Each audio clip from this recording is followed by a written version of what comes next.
So if Brock Purdy is healthy, is he QB1? That's the first part of the question. The other part is, if Brock Purdy's QB1, let's say that he's because Matt Barrows told me that he thinks that it's probably going to be a few weeks into September. So he thinks that Trey Lance is going to play the first 3 or 4 games.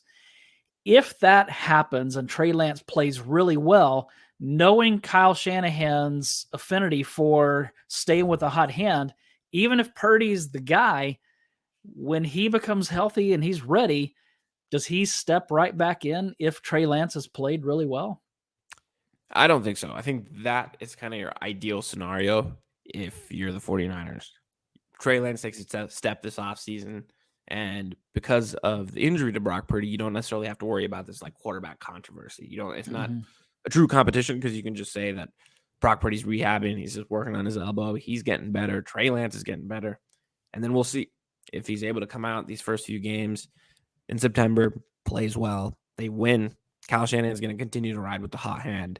And as we've seen, unfortunately, with the 49ers, it feels like you need multiple quarterbacks every season because inevitably, one of these guys ends up going down and someone else has to step in. So I think you just kind of look at it holistically. And if you're a 49ers fan, you're rooting for both of these guys to be successful because, more than likely, both of them are going to have to end up playing at some point, just given what we've seen. And so ultimately, you want Purdy healthy and kind of playing at the level he did last season. Trey Lance taking a step in the passing game and also improving and ultimately living up to that hype because there's things physically that Trey Lance can do that Brock Purdy just cannot. Trey Lance is bigger, stronger, has a better arm, can make throws on the field that Brock Purdy just can't. And, it's not Brock Purdy's fault. It's just, that's just his physical limitations. And so you're hoping that Trey Lance can develop as a passer and ultimately just run with this. And so you don't have to look back. And so we'll see if that happens. That I think time will just tell.